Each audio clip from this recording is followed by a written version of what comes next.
Un scandale de corruption dans l'énergie en Ukraine, impliquant Mindich, proche du président, a conduit les dirigeants européens à durcir leur position envers l'équipe de Zelensky.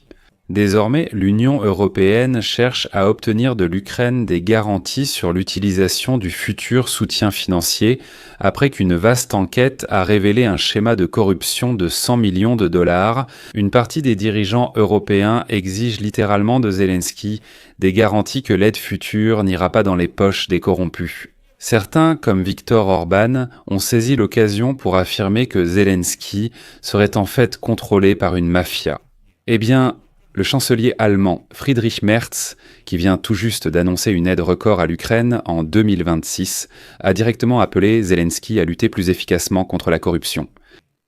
Au Fonds monétaire international, ils ont juste dit de continuer la réforme anticorruption, mais à Washington, aucune réaction à ce scandale.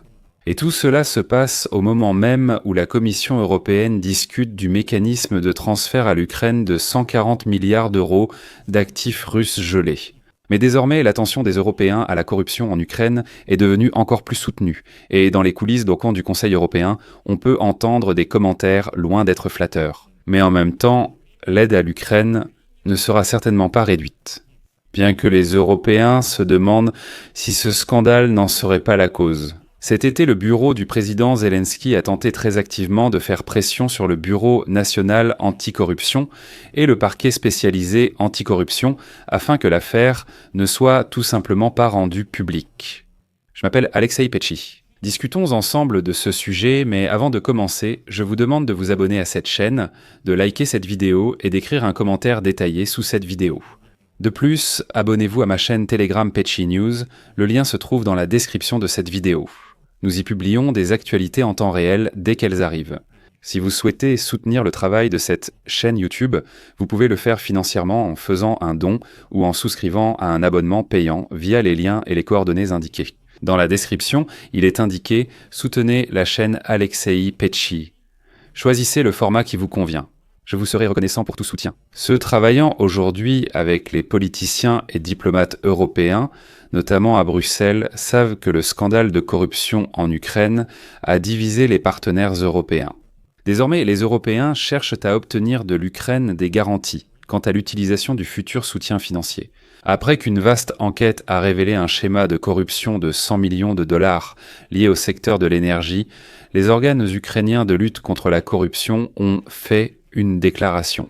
Ils ont annoncé cette semaine que certains proches collaborateurs du président ukrainien Volodymyr Zelensky étaient impliqués dans ce schéma. Qu'est-ce qui a poussé Zelensky à imposer des sanctions contre son ancien partenaire commercial, Timur Mindich, et à suspendre plusieurs ministres de haut rang? Je ne vais pas entrer dans les détails de ce scandale, car si vous regardez cette émission, vous êtes déjà au courant de ce qui se passe. Je vais simplement ajouter quelques réflexions à ce sujet. Vous l'avez demandé, je vais m'exprimer. Premièrement, mais comment se fait-il que Timur Mindich, citoyen d'un État étranger détenteur d'une quantité colossale d'informations, soit la personne chez qui tous les ministres, vice-premiers et ministres, responsables des back-office, propriétaires des soi-disant blanchisseries, et même le chef du bureau du président se rencontraient dans son appartement? Andriy Yermak a eu le temps de quitter le pays 4 heures avant le début des perquisitions et des arrestations. D'accord. Les gardes-frontières ont déclaré que Mindich avait été autorisé à franchir la frontière légalement, car il est père de 3 enfants mineurs et a donc le droit de quitter l'Ukraine. Plus tard, il s'est avéré que Mindich avait en fait quitté le pays avec un passeport israélien et qu'il était donc parti légalement avec ce document. Mais j'ai une question suivante. Où était l'accompagnement opérationnel de la personne mentionnée dans les enregistrements? Pourquoi le NABU n'a-t-il pas transmis le signal aux gardes-frontières pour qu'ils ne laissent pas sortir Mindich? Les perquisitions allaient bientôt commencer, tout comme l'affaire. Pourquoi le NABU n'a-t-il pas arrêté Mindich avant ces perquisitions? On pourrait commencer à parler de conspiration, mais malheureusement, tout est banalement plus simple. Si le Bureau national anticorruption d'Ukraine avait envoyé un signal à la frontière indiquant que Mindich ne devait pas être autorisé à sortir, ce signal serait immédiatement arrivé au service de sécurité d'Ukraine, et du service de sécurité d'Ukraine, il serait probablement parvenu au bureau du président. L'opération aurait été compromise. Les détectives du Bureau national anticorruption ont déclaré que la plupart des coffres-forts étaient vides lors des perquisitions, alors qu'ils auraient dû être pleins d'après les écoutes. ce qui suggère que le groupe a pu être averti. Ensuite, les détectives du Bureau national anticorruption n'ont pas pu installer de micro sur la voiture de Mindich, aussi paradoxal que cela paraisse. Parce qu'en Ukraine, seul le service de sécurité de l'Ukraine peut le faire, et le service de sécurité d'Ukraine n'a jamais donné au Bureau national anticorruption la possibilité technique de le faire. Et enfin, il est possible d'interdire à Mindich de quitter le pays uniquement en cas de soupçon, et sans perquisition, en règle générale, aucun soupçon n'est émis. Ainsi, selon moi, les raisons du comportement de Bankova cet été envers le bureau et le parquet anticorruption sont claires. L'opération MIDOS du Bureau national anticorruption et du parquet visant déjà 8 suspects, dont l'ami du président Timur Mindich et son parrain Oleksiy Tchernychev, ex-ministre et chef de Naftogaz, a révélé beaucoup de choses. Et, à mon avis, et cela reste purement mon jugement personnel, cette enquête aurait dû être enterrée dès l'été, rapidement et pour toujours. Eh bien, je ne croirais pas que dans le bureau du président Zelensky, ils ignoraient ni que les détectives du NABU s'étaient déjà approchés de trop près de Mindich. Mindich est copropriétaire de Kvartal 95, ils le savaient et ont vite contrôlé le NABU. Voilà pourquoi Bankovaya et ses services spéciaux ont agi si audacieusement.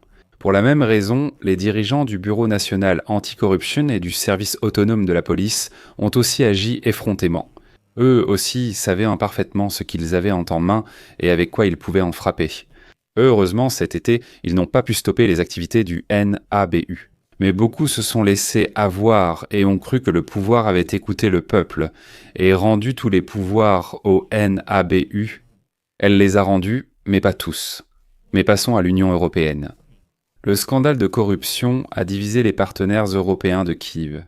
Pour beaucoup, une telle enquête est un signe positif de l'indépendance des organes anticorruption ukrainiens.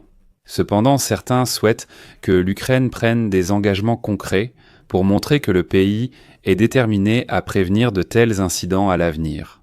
Ici, la situation est catastrophique. Ce scandale a conduit la Commission européenne à devoir revoir son approche concernant l'octroi de fonds spécifiquement pour le secteur énergétique de l'Ukraine. Même s'il y a aussi un point positif ici, parce que l'Ukraine sera obligée d'assurer une plus grande transparence dans la gestion des fonds. La veille, le chancelier allemand Merz a déclaré « Non, au contrairement hélas ». Nous attendons de l'Ukraine qu'elle poursuive les mesures et réformes anticorruption. Le président doit rassurer tout le monde, très probablement avec un plan de lutte contre la corruption. Le scandale a aussi éclaté à un moment crucial pour l'Ukraine. L'année prochaine, l'Ukraine risque de faire face à une crise budgétaire de 41 milliards d'euros. Les pays de l'Union européenne n'arrivent toujours pas à s'accorder sur un prêt de 140 milliards d'euros à l'Ukraine depuis les avoirs russes gelés. Et voilà que mercredi 12 novembre, Volodymyr Zelensky a déclaré, je cite, « Dans le secteur de l'énergie, il doit y avoir une transparence maximale dans tous les processus », ajoutant qu'il soutient chaque enquête menée par les forces de l'ordre et les organes anticorruption. Je fais une petite parenthèse. Rappelons-nous les événements de l'EBT 2025 et la tentative de limiter le travail du NABU et du service autonome de la police. Mais je vais tout de suite décourager tous ceux qui, à ce moment-là, ont commencé à se réjouir du malheur des autres. Les amis, vous n'êtes pas à la bonne adresse. Aucun allié en Europe ne menace de réduire l'aide à l'Ukraine. Il n'y aura aucune réduction. Jeudi, l'Union européenne a confirmé l'octroi de 6 milliards d'euros d'aide à l'Ukraine. Cette semaine, l'Estonie a validé une aide supplémentaire de 150 000 euros pour l'énergie ukrainienne, tandis que l'Allemagne prévoit 3 milliards d'euros pour ce secteur en Ukraine l'an prochain. Et voici une citation du ministre de l'énergie de Lituanie, Žygimantas Vaičiūnas. Il est douloureux de voir comment la corruption affecte le secteur énergétique, surtout à l'approche de l'hiver et alors que les attaques brutales de la Russie contre l'infrastructure énergétique se poursuivent. Mais nous restons fermement aux côtés du peuple ukrainien, notre soutien ne cessera pas. Et maintenant, dans les coulisses du Conseil européen, on peut entendre que certains diplomates de l'Union européenne craignent que des déclarations trop bruyantes puissent, au contraire, alimenter les récits des opposants à l'Ukraine, visant à discréditer notre pays et à faire échouer l'adhésion de l'Ukraine à l'Union européenne. Et voilà que le Premier ministre hongrois Viktor Orbán a déjà parlé d'un réseau mafieux qui aurait d'innombrables liens avec le président Zelensky. C'est le chaos dans lequel l'élite bruxelloise veut injecter l'argent des contribuables européens. Mais en conclusion, je peux dire que si l'Ukraine sort de ce scandale avec dignité, cela ne pourra que renforcer la confiance de ses partenaires. L'essentiel, c'est que le bureau du président n'essaie plus de mettre la main sur le NABU et le service autonome de la police comme cela a été le cas cet été. Je vais m'arrêter là.